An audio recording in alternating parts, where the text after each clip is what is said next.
एक मुनियों की जिज्ञासा 3 नमो भगवते वासुदेवाय जन्माद्यस्य यतो 5 नव्यादित्रतश्चाथश्भिज्ञ स्वराट तेने ब्रह्म हदाय आदिक्वे मुद्यन्ति यत् सूर्य तेजोवारिमृदा यथा विनिमयो यत्र त्रिसर्गो 3 मृष धामना स्वेन सदा निरस्तको क सत्यम पर धीमहि 1 शब्दार्थ 3 हे प्रभु नमः नमस्कार है भगवते भगवान को वासुदेवाय वासुदेव वसुदेव पुत्र या आदि भगवान श्री कृष्ण को जन्म आदि उत्पत्ति पालन तथा संहार अस्य प्रकट ब्रह्मांडों का यत जिनसे अन्वयात प्रत्यक्ष रूप से इत्रता अप्रत्यक्ष रूप से च तथा अर्थशु उद्देश्यों में अभिज्ञ पूर्ण रूप से अवगत स्वराट पूर्ण रूप से स्वतंत्र तैने प्रदान किया ब्रह्म जैदिक ज्ञान हृदय की चेतना यह जो आदि कवये प्रथम सर्जित जीव के लिए मोहमांति मोहित होते हैं यतु जिनके विषय में सूर्य बड़े बड़े मुनि तथा देवता तेज अग्नि वारी जल मृदाम पृथ्वी यथा जिस प्रकार विनिम यह क्रिया प्रतिक्रिया यत्र जहां पर ब्रीसर्ग सृष्टि के 3 गुण सृष्टिकारी शक्तियां अमृष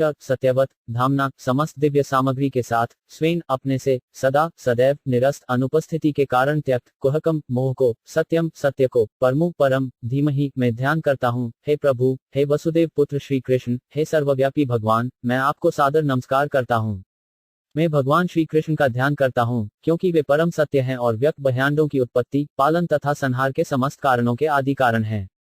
वे प्रत्यक्ष तथा अप्रत्यक्ष रूप से सारे जगत से अवगत रहते हैं और वे परम स्वतंत्र हैं क्योंकि उनसे परे अन्य कोई कारण है ही नहीं।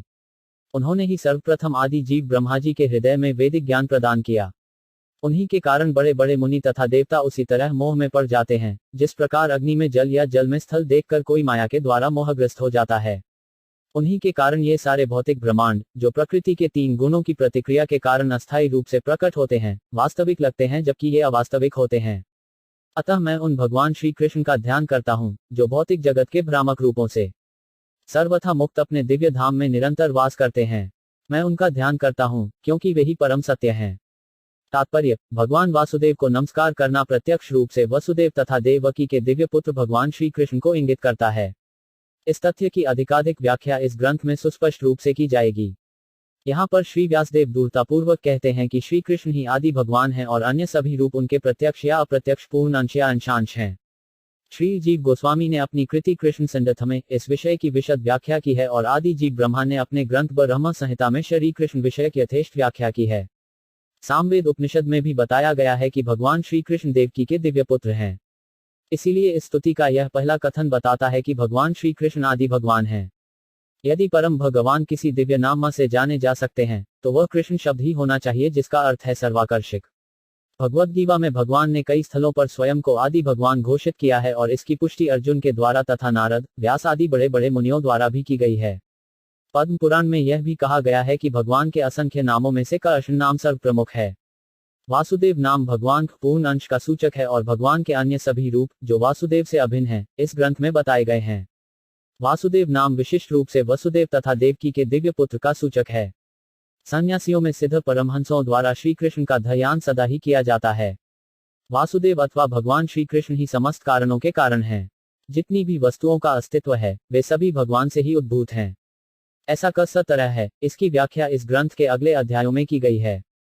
महाप्रभु श्री चैतन्य ने इस ग्रंथ को निर्मल पुराण कहा है क्योंकि इसमें भगवान श्री कृष्ण का दिव्य आख्यान है। श्रीमद् भागवत का इतिहास भी अत्यंत महिमामय है। इसका संकलन श्री व्यासदेव ने दिव्य ज्ञान में परिपक्वता प्राप्त करने के पश्चात किया। उन्होंने अपने आध्यात्मिक गुरु श्री नारद जी के अनुदेशों के अंतर्गत इसकी रचना की। व्यासदेव ने समस्त वेद 5 का वैदिक वाङ्मय का संकलन किया जिसमें चारों वेद वेदांत सूत्र या ब्रह्मसूत्र पुराण सम्मिलित महाभारत इत्यादि सम्मिलित हैं। किंतु वे इतने पर भी संतुष्ट नहीं हुए।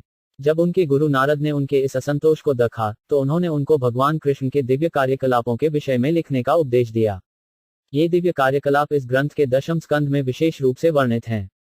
किंतु इसका सार तत्व प्राप्त करने के लिए मनुष्य को चाहिए कि वह धैर्य शीरे ज्ञान विकसित करके क्रमशः आगे बढ़े। यह स्वाभाविक है कि चिंतनशील मनुष्य सृष्टि का उद्गम जानना चाहता है। रात्रि में वह निवासी शून्य या 8-9 आकाश में तारों को देखता है और स्वाभाविक है कि वह उनके के विषय में कल्पनाएं करता है। ऐसी जिज्ञासा मनुष्य के लिए स्वाभाविक है क्योंकि उसको चेतना विकसित है जो पशुओं की तुलना में उच्च है। श्रीमद् भागवत के रचयिता ऐसी जिज्ञासाओं का सीधा उत्तर देते हैं। वे कहते हैं कि भगवान श्री कृष्ण समस्त सृष्टियों के उद्गम हैं। वे न केवल ब्रह्मांड के स्रष्टा हैं वरन उसके संहर्ता भी हैं। इस दृश्य जगत की उत्पत्ति भगवान को इच्छा से किसी काल में होती है, कुछ काल तक इसका परिपालन होता है और तब उनकी ही इच्छा से इसका संहार हो जाता है। अतएव समस्त जागतिक कार्यों के पीछे उनकी परम इच्छा रहती है। निस्संदेह ऐसे अनेक नास्तिक हैं जो सृष्टा पर विश्वास नहीं करते, किंतु वे अज्ञान के कारण ऐसा करते हैं। उदाहरणार्थ, आधुनिक विज्ञानी ने अंतरिक्ष उपग्रह बनाए हैं, जिन्हें किसी न किसी युक्ति से बाह्य आकाश में प्रक्षेपित किया जाता है और दूर बैठे विज्ञानी के निर्देश से ये कुछ काल तक आकाश में उड़ते रहते हैं।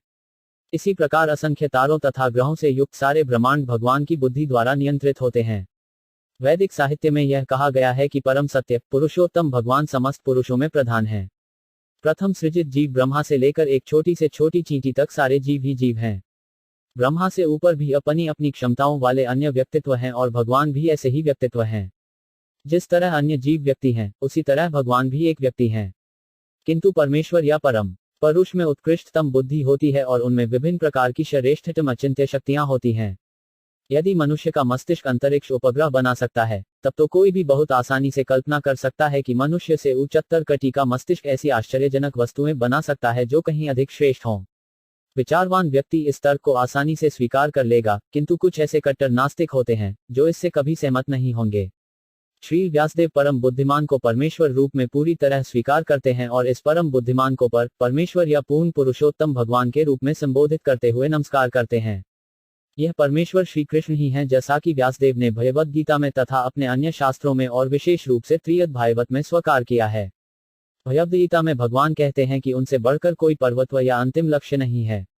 इसीलिए श्री व्यासदेव तुरंत उन परतत्व श्री कृष्ण की पूजा करते हैं जिनकी दिव्य लीलों का वर्णन दशम स्कंध में हुआ है। निष्ठाहीन व्यक्ति सीधे दशम स्कंध में और विशेषकर उन 5 अध्यायों में पहुंच जाते हैं जिनमें भगवान की रासलीला का वर्णन है। श्रीमद्भागवत का यह अंश इस महान ग्रंथ का गुह्यतम अंश है।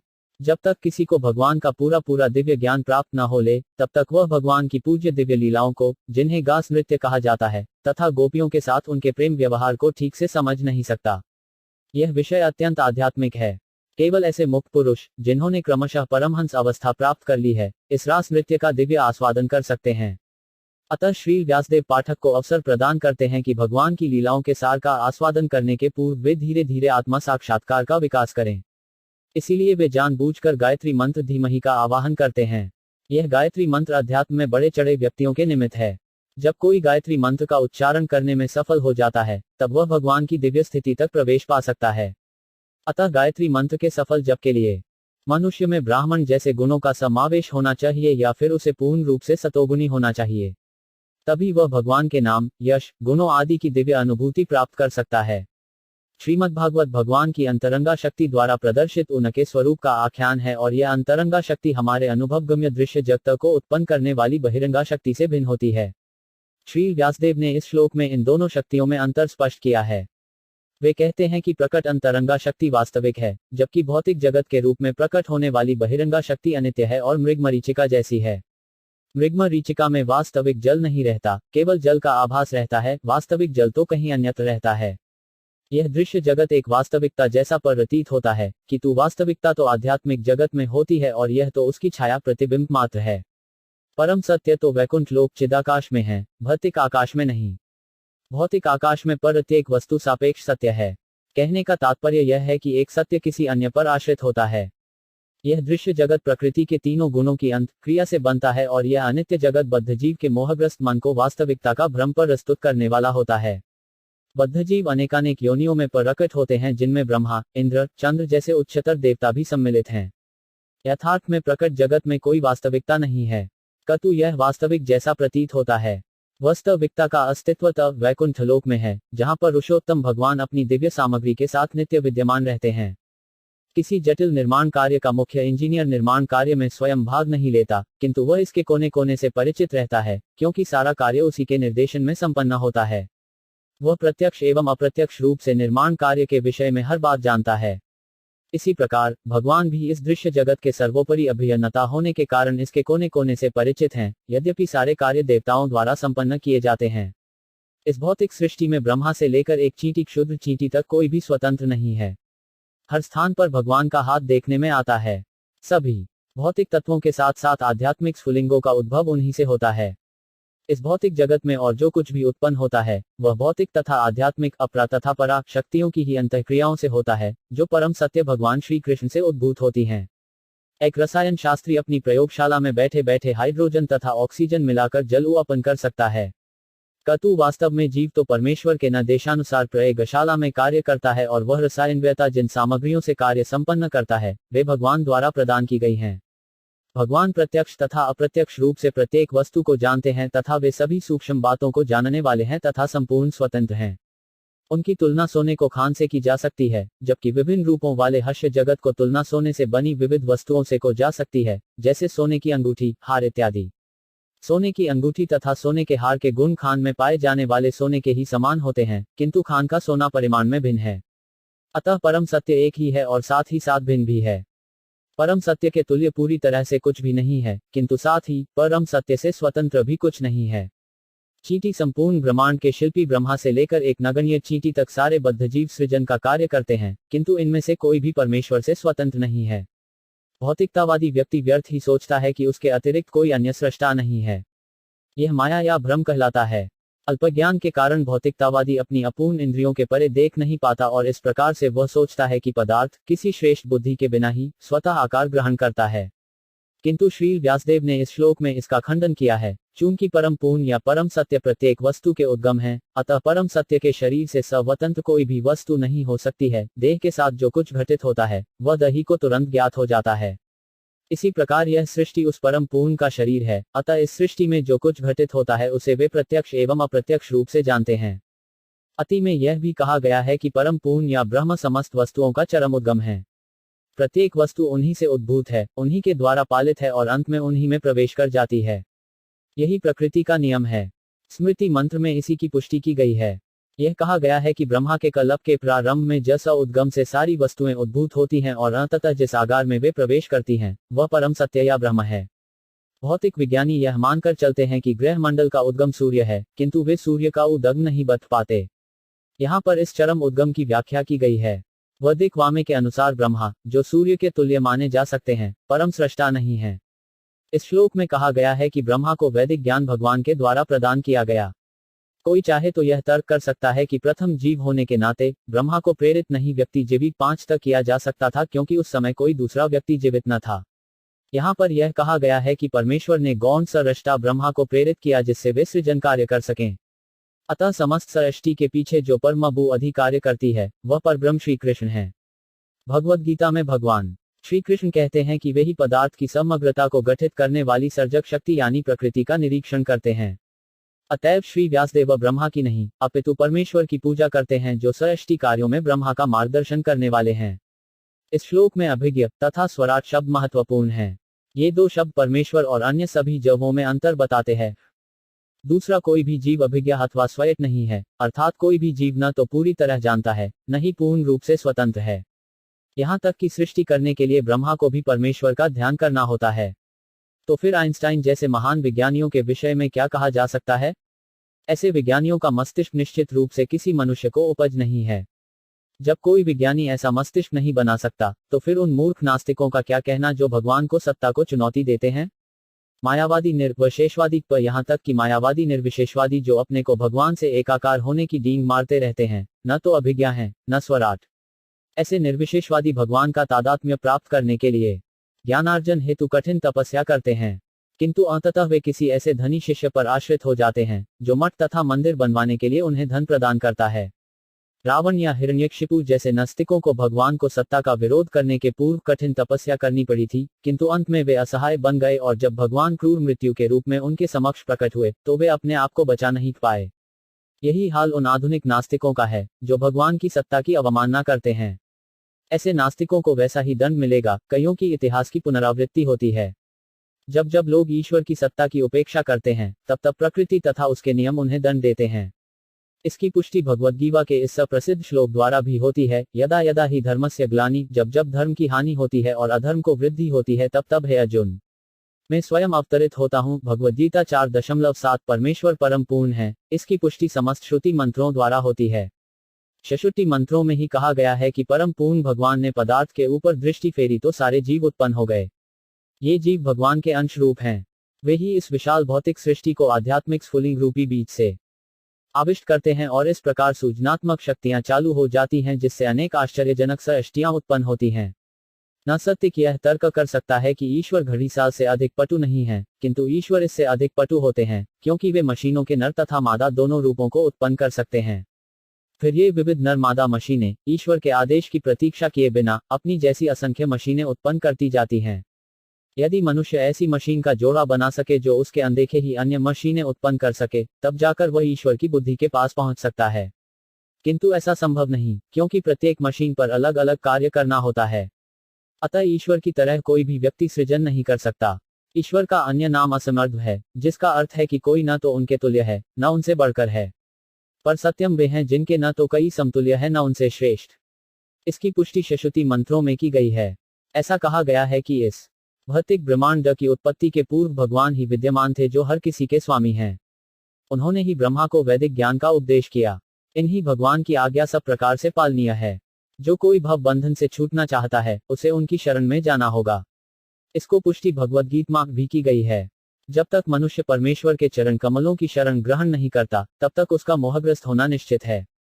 जब कोई बुद्धिमान पुरुष कृष्ण के चरणारविंद की शरण ग्रहण करके कृष्ण को समस्त कारणों का कारण मान लेता है, जैसा कि भगवद गीता में भी कहा गया है, तभी वह व्यक्ति महात्मा बन सकता है। किंतु ऐसे महात्मा यदा कदा ही दिखते हैं। केवल ऐसे महात्मा समझ सकते हैं कि भगवान ही समस्त सृष्टियों के आदि कारण हैं। वे परम या परम सत्य हैं, क्योंकि अन्य सारे सत्य उनसे जुड़े हुए हैं। वे सर्वज्ञ हैं, उनके लिए कोई मोह नहीं होता।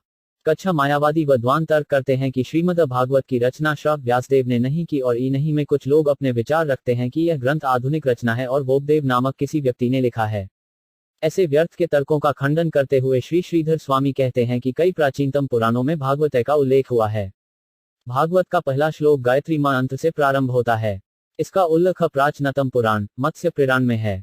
उस पुराण में भागवत में आए गायत्री मंत्र का उल्लेख करते हुए कहा गया है कि आध्यात्मिक उपदेशों से युक्त अनेक कथाएं हैं जो गायत्री मंत्र से प्रारंभ होती हैं और उस समय वृत्रासुर का इतिहास दिया गया है।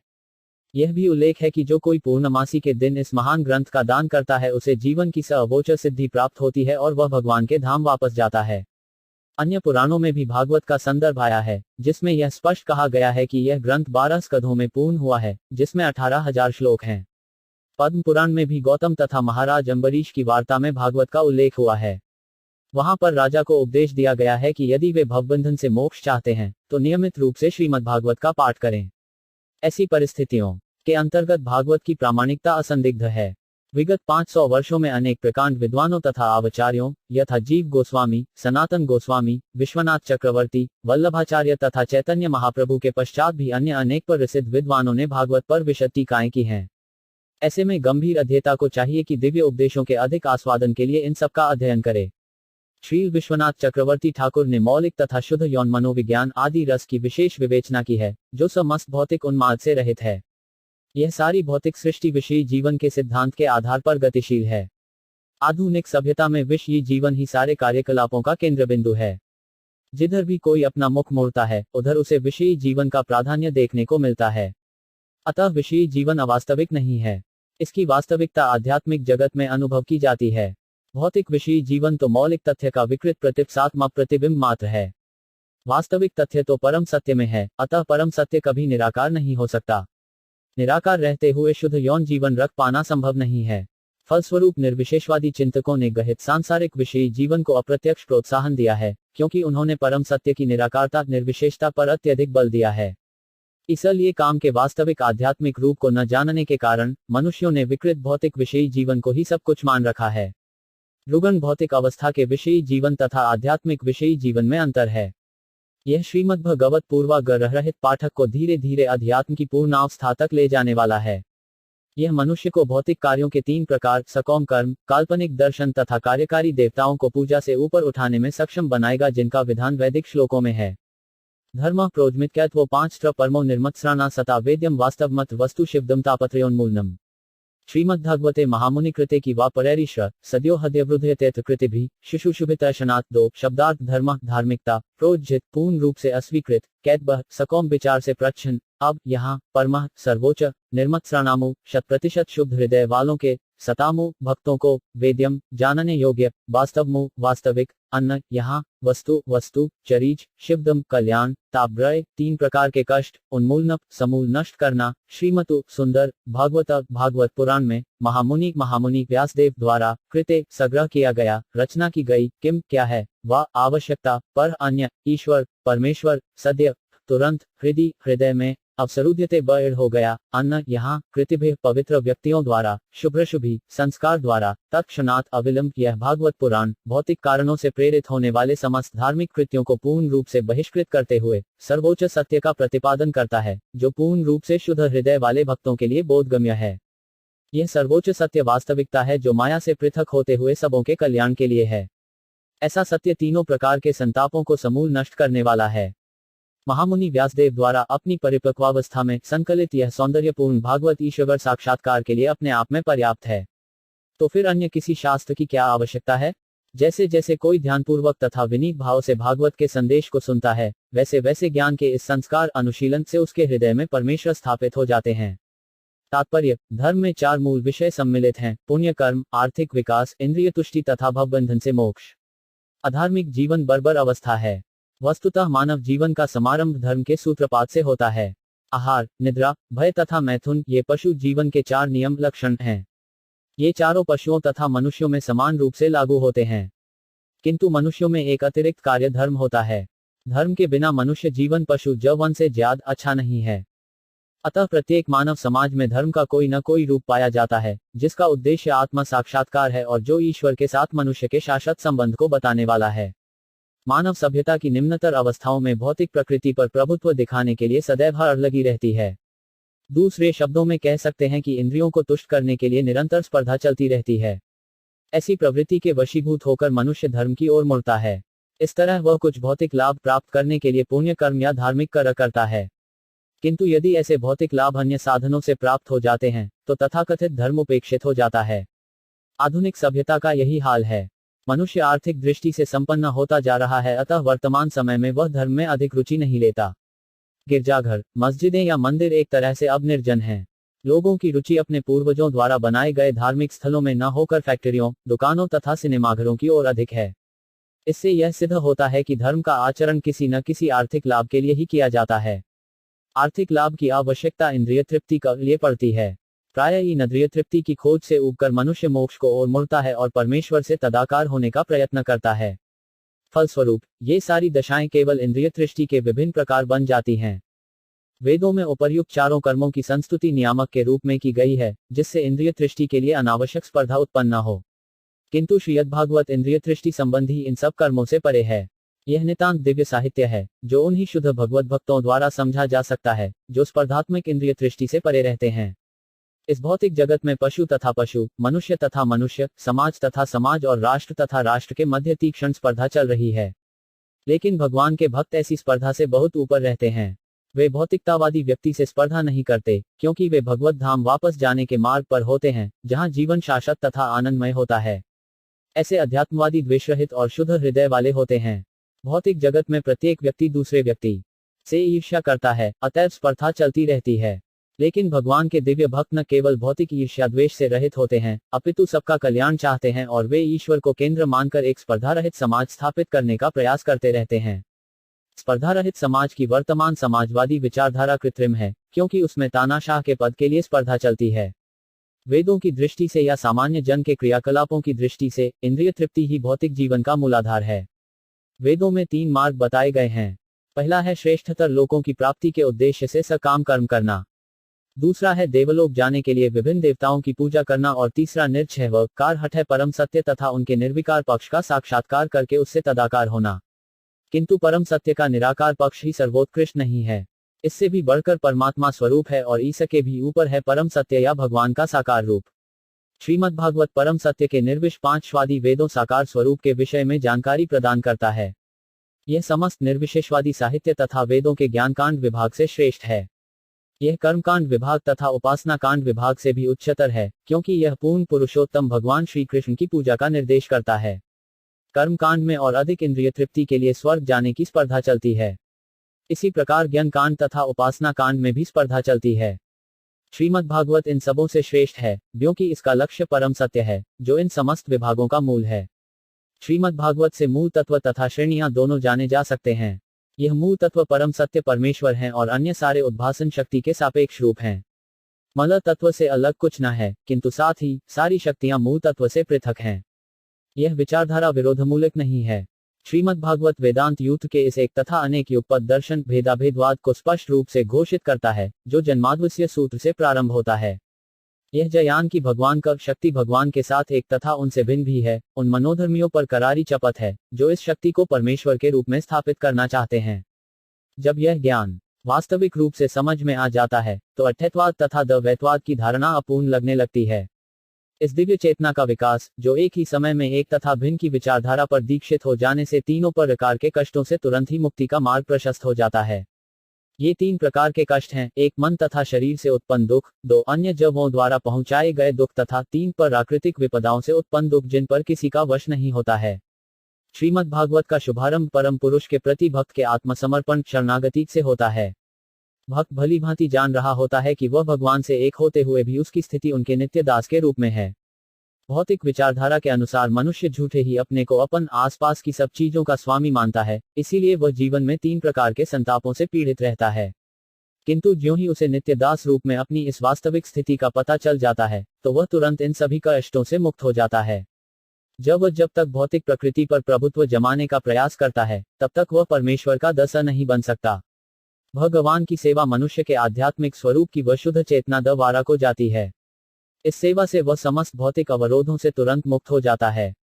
इससे भी बढ़कर श्रीमद्भगवत श्री व्यासदेव द्वारा वेदांत सूत्र पर की गई व्यक्तिगत टीका है। इसका लेखन उन्होंने अपने आध्यात्मिक जीवन को परिपक्वावस्था में नारद जी के अनुग्रह से किया। श्री व्यासदेव भगवान नारायण के प्रामाणिक अवतार हैं, अतः उनकी प्रामाणिकता पर किसी प्रकार का प्रश्न नहीं उठाया जा सकता। वे अन्य सभी वैदिक साहित्य के भी रचयिता हैं, तो भी वे श्रीमद् भागवत के अध्ययन को उन सबों से बढ़कर बताते हैं। अन्य पुराणों में विभिन्न विधियां दी गई हैं, जिनके द्वारा देवताओं की पूजा की जा सकती है, किंतु भागवत में केवल परमेश्वर का उल्लेख है। परमेश्वर समग्र शरीर हैं और अन्य सारे देवता इस शरीर के विभिन्न अंग हैं। फलस्वरूप परमेश्वर की पूजा करने पर अन्य देवताओं को पूजने की आवश्यकता नहीं रहती। परमेश्वर तुरंत ही भक्त के हृदय में स्थित हो जाते हैं। भगवान चैतन्य महाप्रभु ने श्रीमद्भागवत को निर्मल पुराण बताया है, अतः यह अन्य समस्त पुराणों से भिन्न है। इस दिव्य संदेश को ग्रहण करने की उचित विधि यह है कि इसे विनीत भाव से सुना जाए। चुनौती देने की प्रवृत्ति से इस दिव्य संदेश को ग्रहण करने में मदद न मिल सकती। यहाँ पर उचित मार्गदर्शन के लिए जो एक शब्द प्रयुक्त है, वह है शुश्रूष। मनुष्य को इस दिव्य संदेश को सुनने के लिए उत्सुक रहना चाहिए। निष्ठापूर्वक सुनने श्रवण करने की कामना ही इसको पहली योग्यता है। कम भाग्यशाली व्यक्ति इस श्रीमद् भागवत को सुनने में बिल्कुल रुचि नहीं दिखाते। इसकी विधि सरल है, किंतु इसे व्यवहार में लाना कठिन है। भाग्यहीन व्यक्तियों को व्यर्थ सामाजिक तथा राजनीतिक बातें सुनने के लिए पर्याप्त समय मिल जाता है, किंतु जब उन्हें भक्तों की सभा में श्रीमद् भागवत सुनने के लिए आमंत्रित किया जाता है, तो वे सहसा अन्यमनस्क हो उठते हैं। कभी कभी भथाईवत के व्यवसायी कथावाचक सहसा भगवान की गुद्य लीलाओं में पहुंच जाते हैं और उनकी व्याख्या यौन अश्लील साहित्य के रूप में करते हैं। श्रीमद् भागवत तो प्रारंभ से सुनने के लिए निर्मित है। जो लोग इस ग्रंथ को आत्म कर सकते हैं, उनका उल्लेख इसी श्लोक में है। कोई व्यक्ति अनेक पुण्य कर्मों के बाद श्रीमद् भागवत सुनने के योग्य बन पाता है। महामुनि व्यासदेव बुद्धिमान एवं विचारवान व्यक्तियों को आश्वासन देते हैं कि श्रीमद् भागवत का श्रवण करने से उन्हें भगवान का प्रत्यक्ष साक्षात्कार हो सकता है। वेदों में वर्णित साक्षात्कार की विभिन्न अवस्थाओं को पार किए बिना ही इस संदेश को ग्रहण करने के लिए सहमत होने मात्र से मानव परमहंस पद को तुरंत प्राप्त कर सकता है। निगम कल्पतरोग्लितम फल शुकमुखादमृत ध्रुव संयुतम पिबत भागवत रसमाल्यम मुहुर्हो रसिका भुवि भावुका। 3 शब्दार्थ निगम वैदिक साहित्य कल्पतरी कल्पतरु का गलित पूर्णत रूप से परिपक्व फलमु फल शुक श्रीमद् भागवत के मूल वक्ता श्री शुक्रदेव गोस्वामी के मुखात होठों से अमृत अमृत द्रव तरल अतएव सरलता से निगलने योग्य संयुक्त सभी प्रकार से पूर्ण पिबत पान करो भागवत भगवान साथ चिर संबंध के विज्ञान से युक्त ग्रंथ को ससमु रस जो आस्वाद्य है वह आलयमु मुक्ति प्राप्त होने तक या मुक्त अवस्था में भी मोह सदैव अहो हे रसिका रस का पूर्ण ज्ञान रखने वाले रसिक जन भुवि पृथ्वी पर भावुका पटु तथा विचारवान हे विज्ञ एवं भावुक जनों वैदिक साहित्य रूपी कल्पवृक्ष के इस पक व फल श्रीमद् भागवत को जरा चखो तो यह श्री सुखदेव गोस्वामी के मुख से निस्सृत हुआ है, अतएव यह और भी अधिक रुचिकर हो गया है। यद्यपि इसका अमृत रस मुक्त जीवों समेत समस्त जनों के लिए पहले से आस्वाद्य था, तात्पर्य, पिछले 2 श्लोकों से यह निश्चित रूप से सिद्ध हो गया है कि श्रीमद् भागवत दिव्य साहित्य है, जो अपने दिव्य गुणों के कारण अन्य समस्त वैदिक शास्त्रों को पीछे छोड़ देता है। यह समस्त लौकिक कार्यकलापों तथा लौकिक ज्ञान से परे है। इस श्लोक में बताया गया है कि श्रीमद् भागवत न केवल उत्कृष्ट साहित्य है, अपितु यह समस्त वैदिक साहित्य का परिपक्व फल है। दूसरे शब्दों में, यह सभी वैदिक ज्ञान का नवनीत सार है। यह सब दृष्टि में रखते हुए यह समझना चाहिए कि धैर्य एवं नम्रता से श्रवण करना निश्चित रूप से आवश्यक है। अतः मनुष्य को चाहिए कि वह श्रीमद् भागवत द्वारा प्रदत्त संदेशों तथा उपदेशों को अत्यंत आदर के साथ तथा ध्यानपूर्वक ग्रहण करे। वेदों की तुलना कल्पवृक्ष से की गई है, क्योंकि उनमें मनुष्य के लिए ज्ञेय सारी बातें पाई जाती हैं। उनमें सांसारिक आवश्यकताओं के साथ साथ आध्यात्मिक साक्षात्कार का भी वर्णन हुआ है। वेदों में सामाजिक, राजनीतिक, धार्मिक, आर्थिक, सैन्य, चिकित्सीय, रासायनिक, भौत 55 का विषयों ही भौतिक, परा विषयों से संबद्ध ज्ञान के नियामक सिद्धांत तथा जीवन के लिए जो भी आवश्यक है, सभी का समावेश है। इनसे भी बढ़कर इसमें आध्यात्मिक साक्षात्कार के लिए विशेष निर्देश हैं। नियामक ज्ञान में जीव को क्रमशः आध्यात्मिक स्तर तक ऊपर उठाया जाता है और सर्वोच्च आध्यात्मिक अनुभूति तो यह जान लेना है कि भगवान समस्त रसों के आगार हैं। इस भौतिक जगत में उत्पन्न होने वाले प्रथम जीव ब्रह्मा से लेकर एक क्षुद्र चींटी तक कोई जीव इंद्रियों द्वारा कोई न कोई रस प्राप्त करने के इच्छुक रहते हैं। इन इंद्रिय सुखों को पारिभाषिक रूप से रस कहा जाता है। ऐसे रस कई प्रकार के होते हैं। प्रामाणिक शास्त्रों में 12 रसों के नाम इस प्रकार गिनाए गए हैं: 1 रौद्र क्रोध, 2 अद्भुत आश्चर्य, 3 श्रृंगार दाम्पत्य प्रेम, 4 हास्य प्रसन्न, 5 वीर शौर्य, 6 दया करुणा, 7 दास्य दास्ता, 8 सख्य मैत्री भाव, 9 भयानक भय, 10 बीभत्स आघात, 11 शांत उदासीनता तथा 12 वात्सल्य माता पिता का स्नेह। इन समस्त रसों का समग्र सार स्नेह या प्रेम है। मूल रूप से प्रेम के ऐसे लक्षण उपासना, सेवा, मैत्री, वात्सल्य तथा दाम्पत्य प्रेम के रूप में प्रकट होते हैं। जब ये 5 अनुपस्थित होते हैं तो प्रेम अप्रत्यक्ष रूप में क्रोध, आश्चर्य, हास्य, वीरता, भय, बीभत्सता आदि में प्रकट होता है। उदाहरणार्थ, यदि कोई पुरुष किसी स्त्री से प्रेम करता है तो यह श्रृंगार रस हुआ। किंतु यदि ऐसे प्रेम में बाधा पहुंचती है तो आश्चर्य, क्रोध, आघात या भय तक उत्पन्न हो सकता है। कभी कभी 2 व्यक्तियों के प्रेम संबंधों का अंत नृशंस हत्या में होता है। ऐसे रसों का प्रदर्शन मनुष्य तथा मनुष्य के मध्य और पशु तथा पशु के बीच प्रदर्शित होता है। इस जगत में रस का ऐसा आदान प्रदान न तो मनुष्य तथा पशु के बीच हो पाता है, न ही मनुष्य तथा अन्य किसी योनि के साथ। ऐसे रस का आदान प्रदान तो एक जैसी योनि के जीवों में ही होता है। किंतु जहां तक आत्माओं का प्रश्न है, वे गुणात्मक रूप से परमेश्वर के समरूप हैं। इसीलिए प्रारंभ में रसों का आदान प्रदान आध्यात्मिक जीव जीवात्मा तथा आध्यात्मिक परम पूर्ण भगवान के साथ होता था। यह आध्यात्मिक आदान प्रदान या रस आध्यात्मिक जगत में जीवों तथा परमेश्वर के बीच पूरी तरह पाया जाता है। इसीलिए छरुति मंत्रों में पूर्ण पुरुषोत्तम भगवान को समस्त रसों का निर्झर स्रोत कहा गया है। जब जीव परमेश्वर की संगति करता है और उनके साथ अपने स्वाभाविक रस का आदान प्रदान करता है तो वह सचमुच सुखी होता है। ये श्रुति मंत्र बताते हैं कि प्रत्येक जीव का एक स्वाभाविक स्वरूप होता है, जिसमें भगवान के साथ एक विशिष्ट प्रकार के रस का आदान प्रदान किया जाता है। केवल मुक्त अवस्था में इस मौलिक रस का पूर्ण रूप से अनुभव हो पाता है। भौतिक जगत में रस का अनुभव विकृत रूप में होता है, जो अस्थायी होता है। इस प्रकार भौतिक जगत में रस का प्रदर्शन रौद्र, क्रोध आदि भौतिक रूप में होता है। अतएव जो व्यक्ति कार्यकलापों के मूल तत्व रूप इन विभिन्न रसों का पूर्ण ज्ञान प्राप्त कर प्रतिबी शून्य मबित होते लेता है, वही मूल रसों के छद्मय स्वरूपों को भौतिक जगत में प्रतिबिंबित होते समझ सकता है। विद्वान अध्येता वास्तविक रस का उसके आध्यात्मिक रूप में आस्वादन करना चाहता है। प्रारंभ में वह परमेश्वर से एकाकार होना चाहता है। इस प्रकार अल्पज्ञ अध्यात्मवादी विभिन्न रसों को जाने बिना पूर्ण आत्मा से एकाकार होने के बोध से ऊपर नहीं जा पाते। इस श्लोक में यह निश्चित रूप से कहा गया है कि वह आध्यात्मिक रस, जिसका आस्वादन मुक्त अवस्था में भी किया जाता है, श्रीमद् भागवत के साहित्य में अनुभव किया जा सकता है, क्योंकि यह वैदिक ज्ञान का पक्व फल है। इस दिव्य साहित्य का विनीत भाव से श्रवण करने पर मनुष्य मनवांछित पूर्ण आनंद प्राप्त कर सकता है। किंतु मनुष्य को इस बात में अत्यंत सावधानी बरतनी होगी कि इस संदेश का श्रवण सही स्रोत से किया जाए। श्रीमद् भागवत को पूर्णतया उपयुक्त स्रोत से ही प्राप्त किया गया है। इसे वैकुंठ लोक से ले आने वाले नारद मुनि हैं, जिन्होंने इसे अपने शिष्य श्री व्यासदेव को प्रदान किया। श्री व्यासदेव ने इस संदेश को अपने पुत्र शुकदेव गोस्वामी को प्रदान किया और फिर उन्होंने इसे महाराज परीक्षित को उनकी मृत्यु से केवल 7 दिन पूर्व प्रदान किया। श्री शुकदेव गोस्वामी अपने जन्म से ही मुक्त आत्मा थे।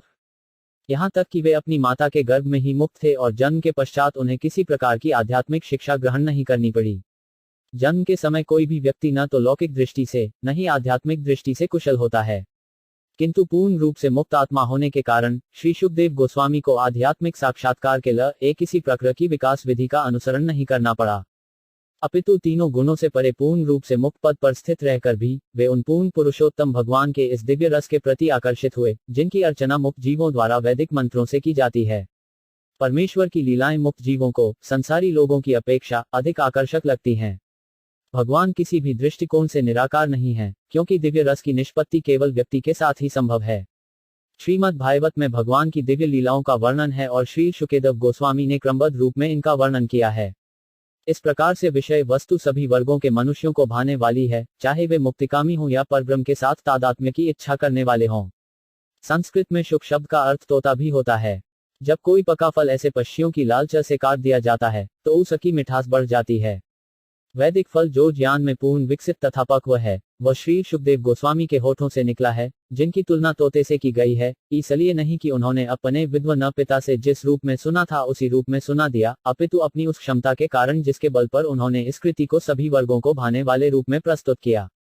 श्री शुकदेव गोस्वामी के होठों से कथावस्तु इस प्रकार निस्सूत हुई है कि जो भी निष्ठावान श्रोता विनीत भाव से सुनता है, वह तत्काल इसके दिव्य रस का आस्वादन करता है, जो भौतिक जगत के विकृत रसों से भिन्न है। यह पक्व फल सर्वोच्च कृष्णतों से एकाएक नहीं आ गिरा, प्रत्युत यह गुरु शिष्य परंपरा को श्रृंखला से होता हुआ सावधानी पूर्वक बिना किसी परिवर्तन या अवरोध के नीच तक आया है। ऐसे मूर्ख लोग जो दिव्य गुरु शिष्य परंपरा से संबद्ध नहीं हैं, वे रास नृत्य के सर्वोच्च दिव्य रस को उन शुकदेव गोस्वामी के चरण चिन्हों का अनुगमन किए बिना समझने का प्रयत्न करके भयकर भूल करते हैं, जिन्होंने इस फल को दिव्य अनुभूति की अवस्थानुसार अत्यंत सावधानी से प्रस्तुत किया है। मनुष्य को चाहिए कि शुकदेव गोस्वामी जैसे महापुरुषों को ध्यान में रखकर श्रीमद् भागवत की स्थिति को जाने, जिन्होंने विषय का प्रतिपादन बड़ी सावधान से किया है। भागवत की यह शिष्य परंपरा बताती है कि भविष्य में भी श्रीमद् भागवत को ऐसे व्यक्ति से समझा जाए जो श्री शुकदेव गोस्वामी का पूर्ण प्रतिनिधित्व करता हो। ऐसा व्यावसायिक व्यक्ति जो अवैध रूप से भगवत सुनाकर व्यापार चलाता है, वह शुकदेव गोस्वामी का सही प्रतिनिधित्व नहीं करता।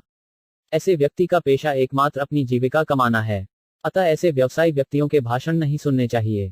ऐसे व्यक्ति इस गंभीर विषय को समझने की क्रमिक विधि का अभ्यास किए बिना सीधा गोम्यतम अंशों को सुनाते हैं। वे सामान्य रूप से रास नृत्य की कथावस्तु में गोता लगाने लगते हैं और मूर्ख किस्म के लोग इसका बुरा अर्थ लगाते हैं। कुछ लोग इसे अनैतिक बताते हैं और अन्य लोग अपनी मूर्खतापूर्ण व्याख्याओं के द्वारा इस पर पर्दा डालने का प्रयास करते हैं। उनमें श्री शुकदेव गोस्वामी के चरण चिन्हों पर चलने की लेशमात्र इच्छा नहीं रहती। अतः निष्कर्ष यह निकलता है कि रस के गंभीर छात्र को श्री शुकदेव गोस्वामी से चली आने वाली शिष्य परंपरा से भागवत का संदेश प्राप्त करना चाहिए, जिन्होंने भागवत का वर्णन दिव्य विज्ञान के विषय में अल्पज्ञानी उन संसारी लोगों की तुष्टि के लिए किसी मनमाने ढंग से नहीं, अपितु शुरू से सुनियोजित ढंग से प्रारंभ किया है।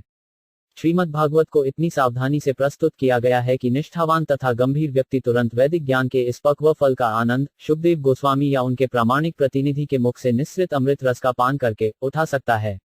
नैमिषेद निमिष क्षेत्र ऋष या शौनका यह सत्र स्वर्गाय लोकाय सहस्नल सम्मासत 4 शब्दार्थ नैमिषे नैमिषारण्य नामक जंगल में अनिमिष क्षेत्र विष्णु को जो पलक नहीं मारते विशेष रूप से प्रिय स्थल में ऋष यह ऋषिगण शौनक आदव शौनक आदि सन्नम यज्ञ स्वर्गाय स्वर्ग में जिनकी महिमा का गायन होता है, ऐसे भगवान के लिए लोकाय तथा भक्तों के लिए जो सदैव भगवान के संपर्क में रहते हैं सहस्त्र 1000 समम वर्ष आसत पस्पम्पन किया।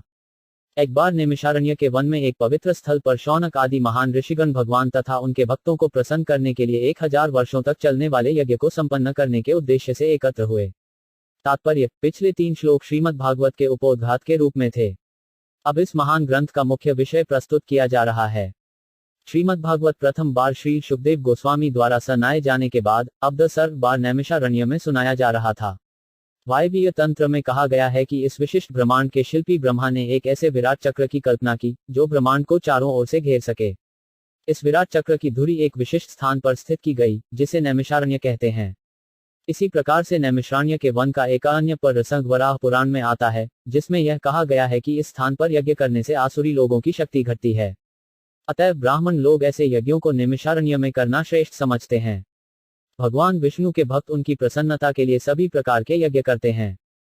भक्तगण निरंतर भगवान की सेवा में लगे रहते हैं, जबकि पतित जीव भौतिक सुखों में आसक्त रहते हैं। भगवद गीता में कहा गया है कि भौतिक जगत में भगवान विष्णु की इच्छा के अतिरिक्त जिस किसी कारण से कोई भी कर्म किया जाता है, कर्ता के लिए वह और अधिक बंधन का कारण होता है। इसीलिए ऐसा आदेश दिया गया है कि सारे कर्म विष्णु तथा उनके भक्तों की प्रसन्नता के लिए यज्ञ रूप में संपन्न किए जाएं। इससे प्रत्येक व्यक्ति को शांति तथा संपन्नता प्राप्त होगी। बड़े बड़े ऋषि मुनि जन सामान्य का कल्याण करने के लिए सदैव उत्सुक रहते हैं। फलस्वरूप शौनक आदि ऋषि एक महान तथा निरंतर चलने वाले यज्ञ अनुष्ठान को संपन्न करने के उद्देश्य से इस नैमिषारण्य नामक पवित्र स्थान पर एकत्र हुए। भुलक्कड़ लोग शांति तथा संपन्नता पाने का सही मार्ग नहीं जानते, किंतु साधु पुरुष इसे भलीभांति जानते हैं। फलस्वरूप वे समस्त लोगों के कल्याण के लिए ऐसा कर्म करना चाहते हैं जिससे विश्व में शांति आ सके।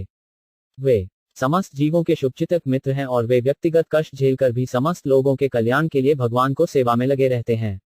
भगवान विष्णु एक विशाल वृक्ष के तुल्य हैं तथा देवता, मनुष्य, सिद्ध, चारण, विद्याधर एवं अन्य सारे जीवों सहित बाकी सब इस वृक्ष की शाखाएं, उपशाखाएं तथा पत्तियां जैसे हैं। यदि वृक्ष की जड़ को पानी से सींचा जाए तो वृक्ष के सारे भागों का स्वयं पोषण होता जाता है। केवल उन शाखाओं तथा पत्तों का पोषण नहीं होता जो वृक्ष से अलग हो गए हैं। वे निरंतर सींचते रहने पर भी धीरे धीरे सूख जाते हैं। इसी प्रकार जब यह मानव समाज अलग हुए शाखाओं तथा पत्तियों की तरह भगवान रहित हो जाता है तो उसकी सिंचाई पोषण नहीं की जा सकती, और जो ऐसा करता भी है वह अपनी शक्ति तथा साधनों का अपव्यय करता है। आधुनिक भौतिकतावादी समाज परमेश्वर से अपना संबंध तोड़े हुए है। उसकी सारी योजनाएं जो नास्तिक नेताओं द्वारा तैयार की जाती हैं वे पग पग पर विफल होंगी, यह निश्चित है। फिर भी वे जगने का नाम नहीं लेते। इस युग में जागृति लाने की निर्दिष्ट विधि भगवान के पवित्र नामों का सामूहिक कीर्तन है। भगवान श्री चैतन्य महाप्रभु ने इसकी विधियों तथा साधनों को अत्यंत वैज्ञानिक ढंग से प्रस्तुत किया है। बुद्धिमान लोग उनके उपदेशों का लाभ वास्तविक शांति तथा संपन्नता लाने के लिए उठा सकते हैं। श्रीपद भागवत भी उसी उद्देश्य से प्रस्तुत किया गया है। आगे चलकर इसकी विशद व्याख्या की जाएगी।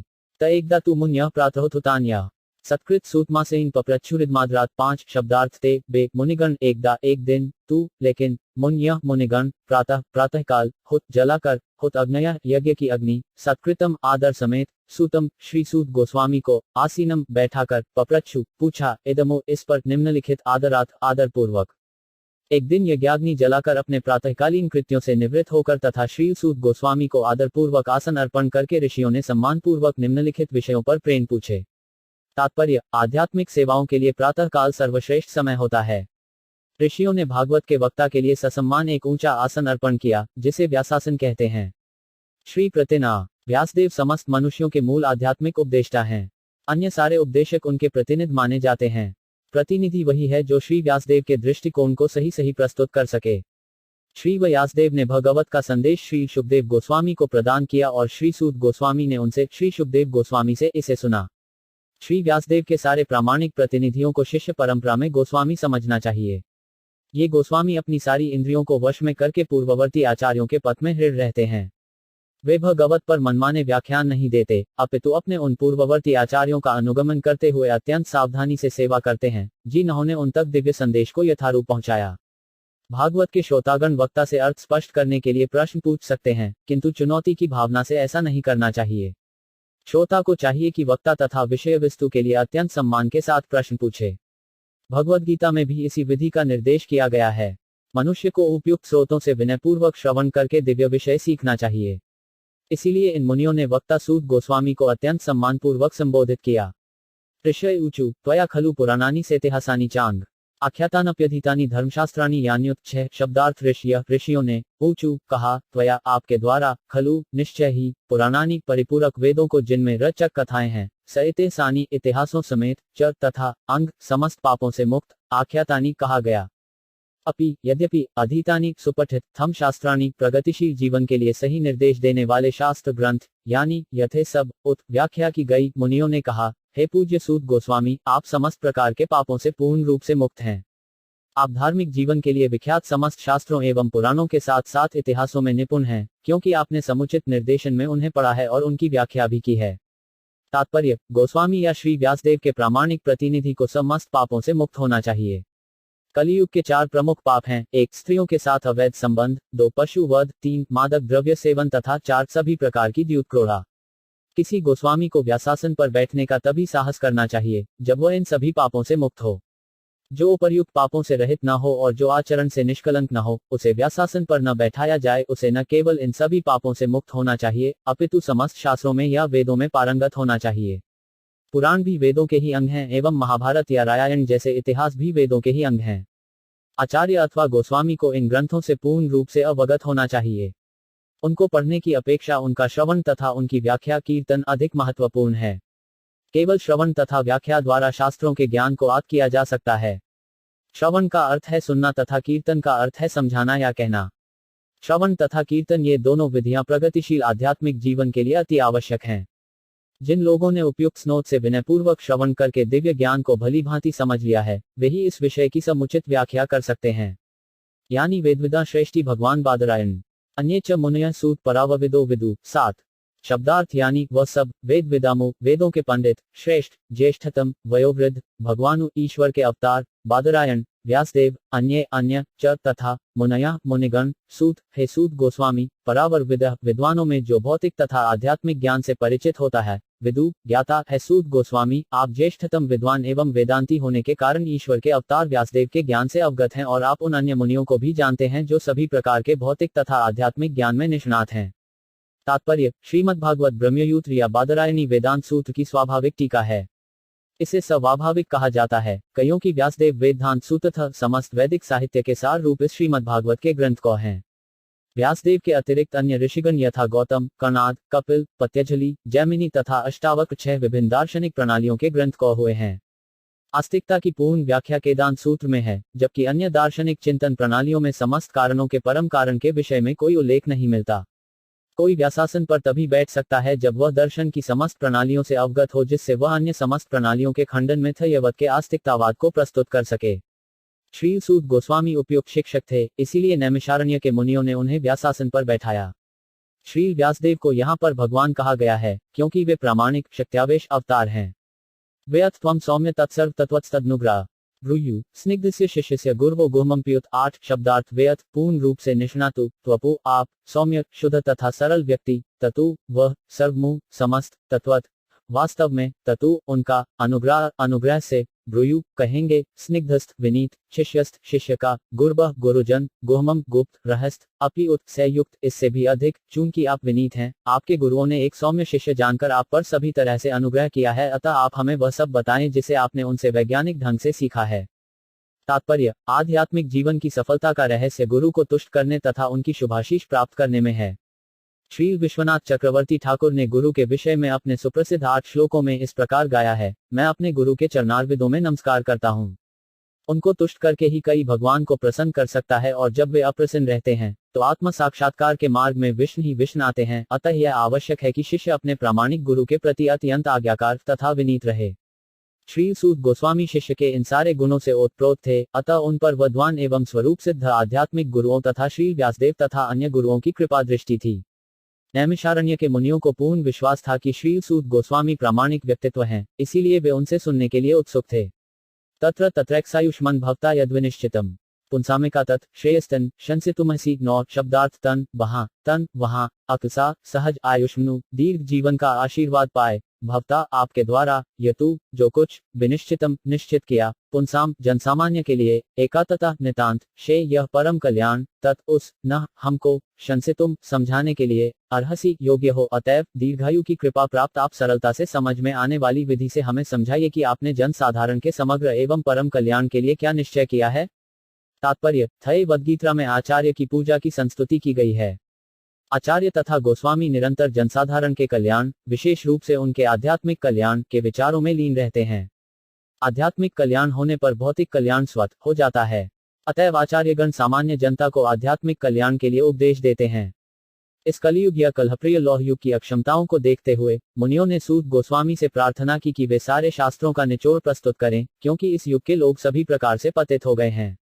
अतः मुनियों ने समग्र कल्याण की जिज्ञासा की, यही लोगों का परम कल्याण है। इस युग के लोगों की पतित अवस्था का वर्णन निम्नलिखित प्रकार से हुआ है। प्रायणल्पायुष सभ्य कलावस्मिन युगे जना मंदा सुमंदमत्यो मंदभाग्या ह्युभ्रुता। 10 शब्दार्थ प्रायण प्रायः अल्प न्यून, आयुष आयु जीवन अवधि, सभ्य बविद्वत समाज का सदस्य, कलौ कलियुग में, अस्मिनु यहाँ पर, युगे युग में, जना लोग जनता, मंदा आलसी, सुप्रंद मत यह पद षष्ठ, मंद भाग्या अभागे ही और तो और, उपद्गुता विचलित हे विद्वान, कली के इस लौह युग में लोगों की आयु न्यून है। वे झगड़ालू, आलसी, पथभ्रष्ट, अभागे होते हैं तथा साथ ही साथ सदैव विचलित रहते हैं। तात्पर्य: भगवत भक्त सामान्य जनों की आध्यात्मिक उन्नति के लिए सदैव चिंतित रहते हैं। जब नैमिषारण्य के मुनियों ने इस कलियुग के लोगों की अवस्था का विश्लेषण किया तो उन्होंने देखा कि उनको आयु कम होगी। कलियुग में आयु कम होने का कारण अपर्याप्त आहार नहीं, अपितु अनियमित आदतें हैं। आदतों को नियमित करके तथा सादा भोजन करके कोई भी व्यक्ति अपना स्वास्थ्य बनाए रख सकता है। अधिक भोजन करना, अधिक इंद्रिय तृष्टि, दूसरों को दया पर अत्यधिक आश्रित रहना एवं रहन सहन के कृत्रिम मानक मनुष्य को प्राणशक्ति तक को चूस लेते हैं। फलस्वरूप जीवन की अवधि घट जाती है। इस युग के लोग न केवल भौतिक दृष्टि से अपितु आत्म साक्षात्कार के मामले में भी अत्यंत आलसी हैं। यह मनुष्य जीवन विशेष रूप से आत्म साक्षात्कार के लिए मिला है। अर्थात मनुष्य को जानना चाहिए कि मैं क्या हूँ, संसार क्या है और परम सत्य क्या है। मनुष्य जीवन वह साधन है जिससे जीव इस भौतिक जगत में कठिन जीवन संघर्ष के कष्टों को मिटा सकता है और अपने सनातन घर भगवत धाम को लौट सकता है। किंतु भ्रष्ट शिक्षा पद्धति के कारण लोगों में आत्म साक्षात्कार की इच्छा ही नहीं उठती। यदि वे इसके विषय में जानते भी हैं तो दुर्भाग्यवश वे पथभ्रष्ट शिक्षकों के शिकार बन जाते हैं। इस युग में लोग न केवल विभिन्न राजनीतिक वर्गों तथा दलों के शिकार हैं, अपितु विभिन्न प्रकार के इंद्रिय तृष्टि करने वाले विपत्नों से भी ग्रस्त हैं, जैसे कि सिनेमा, खेलकूद, जुआ, क्लब, संसारी पुस्तकालय, बुरी संगति, धूम्रपान, मदिरापान, छलावा, चोरी, मनमुटाव आदि आदि। अनेकानेक व्यस्तताओं के कारण उनके मन सदैव विचलित एवं चिंताओं से ग्रस्त रहते हैं। इस युग में अनेक धूर्त लोग अपने अपने धार्मिक पंथ खड़े कर देते हैं जो किन्हीं शास्त्रों पर आधारित नहीं होते और प्रायः ऐसे लोग ही जो इंद्रिय तृप्ति के व्यसनी हैं, ऐसी संस्थाओं के प्रति आकृष्ट होते रहते हैं।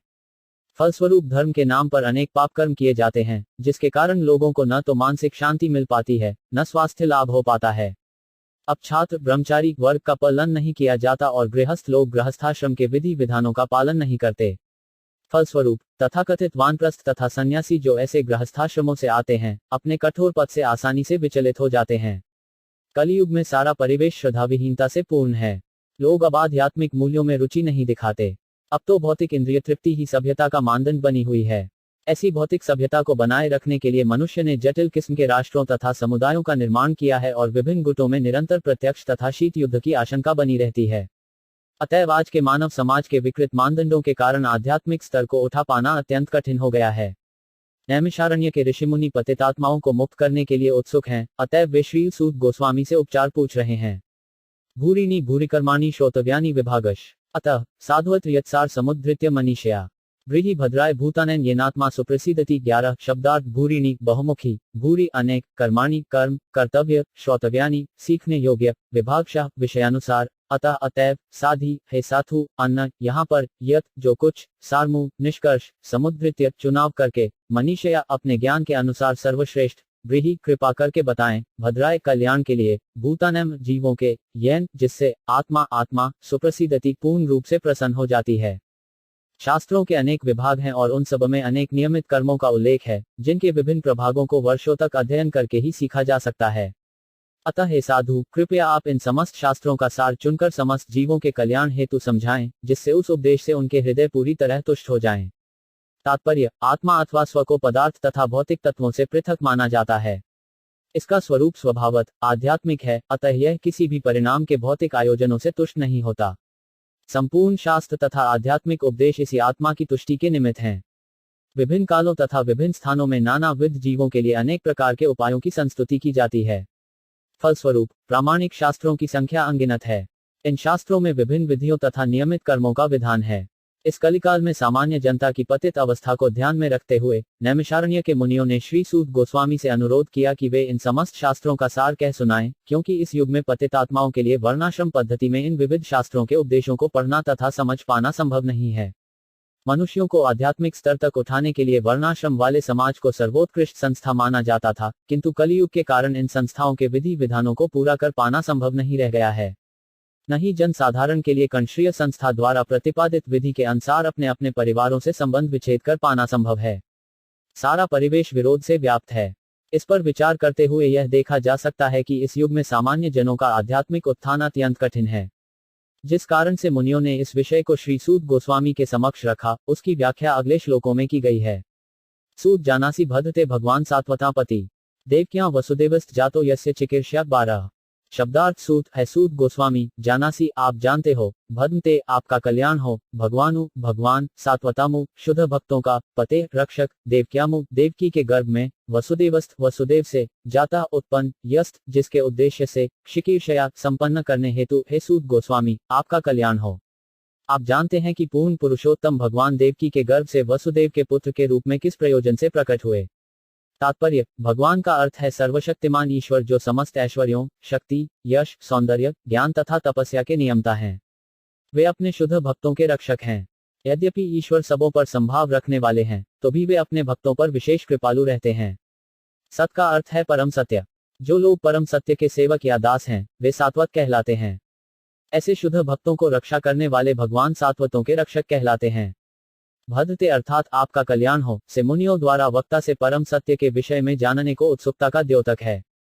पूर्ण पुरुषोत्तम भगवान श्री कृष्ण वसुदेव की पत्नी देवकी से प्रकट हुए। वसुदेव आध्यात्मिक पद के प्रतीक हैं जिसमें परमेश्वर का प्राकस्य होता है। तन्ना शुश्रूषमाणानामर हर्भानुवर्णितुम यस्यावतारो भूतानन क्षमाय च भवाय च तेरह शब्दार्थ ततु वे न हमको शुभ्रूषमाणानम जो प्रेयलशील हैं अर्हसी करना चाहिए। अकबर हे सूत गोस्वामी अनुवर्गितुम पूर्ववर्ती आचार्यों का अनुगमन करते हुए व्याख्या करने के लिए, यस्त जिसका, अवतार भूतानम जीवों के, क्षेमाय कल्याण के लिए, च तथा भवाई उन्नति के लिए, च तथा हे सूत गोस्वामी हम भगवान तथा उनके अवतारों के विषय में जानने के लिए उत्सुक हैं। कृपया हमें पूर्ववर्ती आचार्यों द्वारा दिए गए उपदेशों को बताइए, क्योंकि उनके वाचन श्रवण तथा कहने सुनने दोनों से ही मनुष्य का उत्कर्ष होता है। तात्पर्य, यहाँ पर परम सत्य के दिव्य संदेश के श्रवण हेतु आवश्यक शर्तें प्रस्तुत की गई हैं। पहली शर्त यह है कि श्रोता को अत्यंत निष्ठावान तथा सुनने के लिए उत्सुक होना चाहिए। दूसरी शर्त यह है कि वक्ता मान्य आचार्यों की शिष्य परंपरा में से हो। जो लोग भौतिकता में लिप्त रहते हैं, वे परमेश्वर के दिव्य संदेश को नहीं समझ पाते। प्रामाणिक गुरु के निर्देशन में मनुष्य धीरे धीरे शुद्ध होता जाता है। अतः उसे शिष्य परंपरा में आना चाहिए और विनीत भाव से श्रवण करने को कला सीखनी चाहिए। सूत गोस्वामी तथा नैमिषारण्य के ऋषि मुनि इन शर्तों को पूरा करते हैं, क्योंकि श्री सूत गोस्वामी श्री व्यासदेव की परंपरा के हैं और नैमिषारण्य के ऋषि मुनि निष्ठावान जीव हैं, जो सत्य जानने के लिए लालायित हैं। अतः भगवान श्री कृष्ण के अलौकिक कार्यकलाप, उनका अवतार, उनका जन्म, आविर्भाव या तिरोधान, उनके स्वरूप, उनके नाम इत्यादि उन लोग के जानने योग्य हैं, जो समस्त शर्तों को पूरा करते हैं। ऐसे उपदेश अध्यात्म के पथ पर अग्रसर सभी मनुष्यों के सहायक होते हैं। आपन संसूर्ति घोरा अनाम विवशों गृणन तथा सद्यो विमुचेत यद विभेति स्वयं भयम 14 शब्दार्थ आपकना फंसे हुए संस्कृतिमु जन्म मृत्यु के चक्कर में, घोराम अत्यंत उलझे, यत जो नाम परम नाम, विवशा अनजाने में, गृणन उच्चारण करते हुए, तथा उससे सद्य तुरंत विपुचित मुक्त हो जाता है, यतु जी विभेति डरता है, स्वयं भय साक्षात भय, जन्म तथा मृत्यु के जाल में उलझे हुए जीव यदि अनजाने में भी कृष्ण के पवित्र नाम का उच्चारण करते हैं तो तुरंत मुक्त हो जाते हैं, क्योंकि साक्षात भय भी इससे नाम से भयभीत रहता है। तात्पर्य, वासुदेव अथवा पूर्ण पुरुषोत्तम भगवान कृष्ण सभी के परम नियंता हैं। इस सृष्टि में कोई ऐसा नहीं है जो सर्वशक्तिमान के क्रोध से भयभीत न हो। रावण, हिरण्यकशिपु, कंस जैसे विकट असुर तथा ऐसे ही अन्य शक्तिशाली जीव भगवान द्वारा मार डाले गए। पराक्रमी वासुदेव ने अपनी सारी निजी शक्तियां अपने नमकों पर अदान कर रखी हैं। एक वस्तु उनसे संबंधित है और प्रत्येक वस्तु की अपनी पहचान उनमें ही निहित है। यहाँ पर यह कहा गया है कि कृष्ण के नाम से साक्षात भय तक भयभीत रहता है। यह इस बात का सूचक है कि कृष्ण का नाम भगवान कृष्ण से अभिन्न है। अतः कृष्ण का नाम स्वयं कृष्ण के ही समान शक्तिमान है। उनमें तनिक भी अंतर नहीं है। अतः बड़े से बड़े संकट की स्थिति में भी भगवान श्री कृष्ण के पवित्र नाम का लाभ उठाया जा सकता है। कृष्ण के दिव्य नाम को चाहे अनजाने में या बाध्य होकर उच्चारित करने पर जन्म तथा मृत्यु की झंझट से उबरा जा सकता है। यत्पादश्रया सूत मुनयः प्रश्मायना सच्य पुनन्त्युपस्पृष्टा स्वर्धुयापोर्नुसेव्या 15 शब्दार्थ यत जिसके पाद चरण कमल सश्रद्या शरणागत सूत हे सूत गोस्वामी मुनयः बड़े बड़े मुनिगण प्रश्मायना परमेश्वर को भक्ति में लीन सद्य तुरंत पुनंती पतित हो जाते हैं उपस्पुष्टा केवल संगति से स्वर्धुनी पतित गंगा का आप जल अनुसेवय उपयोग में लाने से हे सूत गोस्वामी जिन महान ऋषियों ने पूर्ण रूप से भगवान का चरण कमलों की शरण ग्रहण कर ली है वे अपने संपर्क में आने वालों को तुरंत पवित्र कर देते हैं, जबकि गंगा जल दीर्घ काल तक उपयोग करने के बाद ही पवित्र कर पाता है। तात्पर्य, भगवान के शुद्ध भक्त पवित्र गंगा जल से भी अधिक शक्तिमान होते हैं। मनुष्य गंगाजल के दीर्घकालीन प्रयोग से ही आध्यात्मिक लाभ पा सकता है, किंतु भगवान के शुद्ध भक्त की कृपा से मनुष्य तुरंत ही पवित्र हो सकता है। भगवद गीता में कहा गया है कि चाहे कोई जन्म से शूद्र हो या स्त्री या वैश्य हो, वह भगवान के चरण कमलों की शरण ग्रहण कर सकता है और इस तरह वह भगवत धाम को वापस लौट सकता है। भगवान का चरण कमलों में शरण ग्रहण करने का अर्थ है शुद्ध भक्तों की शरण ग्रहण करना। जिन शुद्ध भक्तों का एकमात्र कार्य भगवान की सेवा करना है, वे प्रथुपाद तथा विष्णुपाद कहलाते हैं, जो ऐसे भक्तों के भगवान के चरण कमलों के प्रतिनिधि होने का द्योतक है। अतः जो भी व्यक्ति शुद्ध भक्त को अपना गुरु मानकर उनके चरण कमलों को शरण ग्रहण करता है, वह तुरंत शुद्ध हो जाता है। भगवान के ऐसे भक्त भगवान के ही समान आदरणीय हैं, क्योंकि वे भगवान की गुहमतम सेवा में लगे रहते हैं और वे उन पतितात्माओं का इस भवसागर से उद्धार कराते हैं, जिन्हें भगवान अपने धाम में वापस बुलाना चाहते हैं। शास्त्रों का अनुसार ऐसे शुद्ध भक्तों को तो प्रभु कहा जाता है। शुद्ध भक्त का निष्ठावान शिष्य अपने गुरु को भगवान के तुल्य मानता है, किंतु अपने आप को भगवान के दासों का भी दास समझता है। यही शुद्ध भक्ति का मार्ग है। को वा भगवत्स्य पुण्यश्लोके कर्मण शुद्धिकामो न शृणुयाद्यत् कलिमलापहम 16 शब्दार्थ का कौन बा बल्कि भगवता भगवान का, तस्त उनका, पुण्य पुण्यथात्मा, एलोक इंद्य स्तुतियां द्वारा पूजनीय, कर्मण कर्म, शुद्धि काम, समस्त पापों से उद्धार की इच्छा करने वाला, न नहीं, शृणुयात सुनता है, यश यश कली कलह के युग का, मल अपहम शुद्धि करने वाला, इस कलह प्रधान युग के पापों से उद्धार पाने का इच्छुक ऐसा कौन है, जो भगवान के पुण्य यशों को सुनना नहीं चाहेगा। तात्पर्य, कलियुग अपने कलह प्रधान लक्षणों के कारण अत्यंत निकृष्ट युग है। यह पापाचारों से इस प्रकार परिपूरित है कि थोड़ी सी नासमझी से बड़ी भारी लड़ाई हो जाती है। जो भगवत भक्ति में लगे हैं, जन है आत्मशलाघा की कोई इच्छा नहीं है और जो कर्मों के फल तथा शराश दार्शनिक ज्ञान से मुक्त हैं, वे ही इस जटिल युग के बंधन से छूट सकते हैं। जनता के नेता शांति तथा मैत्री से रहने के लिए उत्सुक तो हैं, किंतु उन्हें भगवान की महिमा के श्रवण को सरल विधि के बारे में कोई जानकारी नहीं है। इसके विपरीत ऐसे नेता भगवत महिमा के प्रचार के विरोधी हैं। दसरे शब्दों में, मूर्ख नेता भगवान का अस्तित्व को ही नकारना चाहते हैं।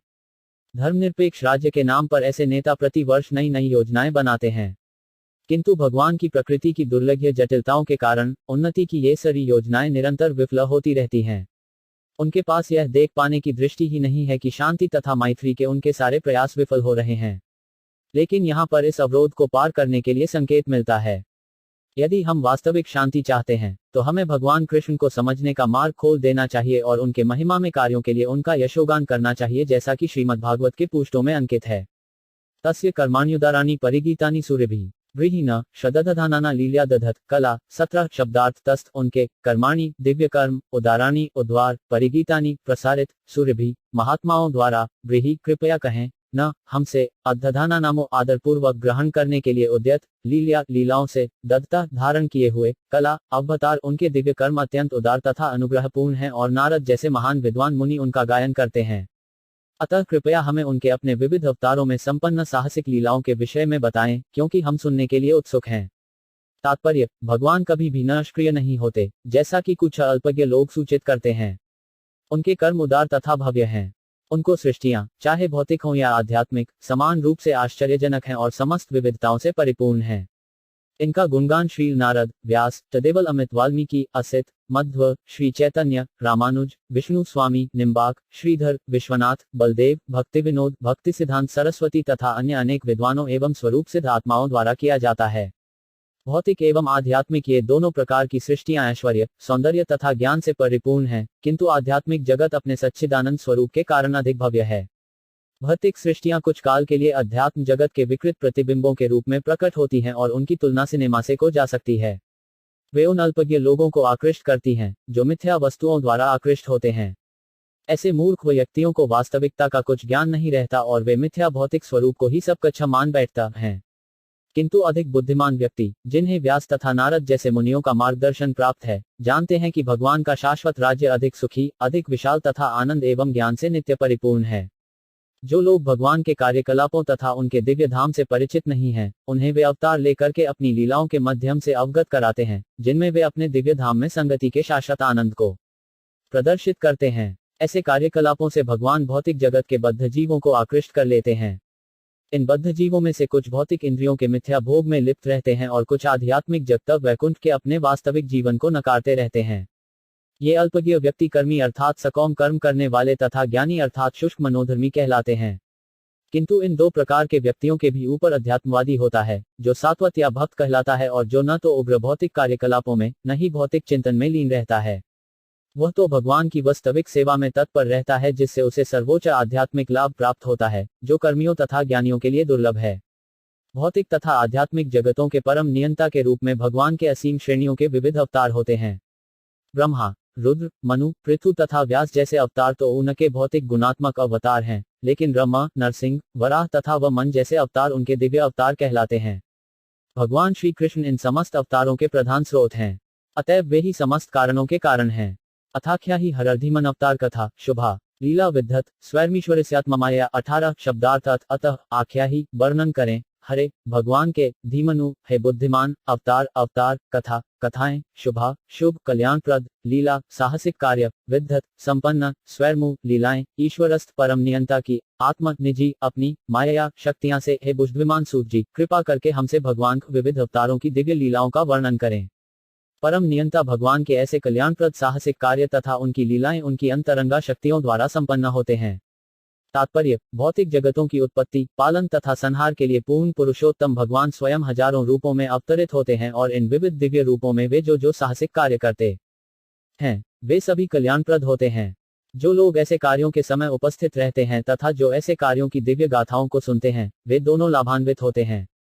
वयम तु न वितृष्याम उत्तम श्लोक विक्रमे यच्छ्योता रसज्ञाना स्वादु स्वादु पदे पदे 19 शब्दार्थ वयमु हम तू लेकिन न नहीं वितृप्याम तुप्त हो जाएंगे उत्तम एलोक भगवान जिनका यशोगान दिव्य एलोकों से किया जाता है। विक्रमे साहसिक कार्य यथ जो थरिनुतामु निसरुनन्नेत्र से रस रस के ज्ञानामु शिज्ञों को स्वादु स्वाद लेते हुए स्वाटु सुस्वादु स्वादिष्ट पदे पदे पग पन पर हम उन भगवान की दिव्य लीलाओं को सुनते थकते नहीं, जिनका यशोगान स्तोत्रों तथा स्तुतियों से किया जाता है। उनके साथ दिव्य संबंध के लिए जिन्होंने अभिरुचि विकसित कर ली है वे प्रतिक्षण उनकी लीलाओं के श्रवण का आस्वादन करते हैं। तात्पर्य, लौकिक कहानियों कल्पित कथाओं या इतिहास तथा भगवान की दिव्य लीलाओं में महान अंतर होता है। समग्र ब्रह्मांड के इतिहास भगवान अवतारों की लीलाओं से भरे हुए हैं। रामायण महाभारत तथा पुराण विगत युगों के इतिहास हैं जिनमें भगवान के अवतारों की लीलाओं के अभिलेख हैं, अतः बार बार पढ़ने पर भी वे नए के नए लगते हैं। उदाहरणार्थ, यदि कोई चाहे तो भगवद गीता या श्रीमद् भागवत का आजीवन बार बार पाठ करता रहे, फिर भी उसे उनमें ज्ञान का नवीन प्रकाश दिखेगा। लौकिक समाचार गतिहीन होते हैं किंतु दिव्य समाचार गतिशील होते हैं, जिस प्रकार की आत्मा गतिशील है और पदार्थ गतिहीन है। जिन मनुष्यों ने दिव्य विषयों को समझने के लिए सुरुचि का विकास किया है वे ऐसी कथाएं सुनते कभी थकते नहीं। लौकिक कार्यकलापों से मनुष्य शीघ्र तृप्त हो जाता है किंतु दिव्य या भक्तिमय कार्यकलापों से कभी तृप्ति नहीं होती। उत्तम श्लोक उस साहित्य की ओर संकेत करता है जो अज्ञानता के नमित नहीं है। लौकिक साहित्य तो तमोगुणी होता है किंतु आध्यात्मिक साहित्य सर्वथा भिन्नता है।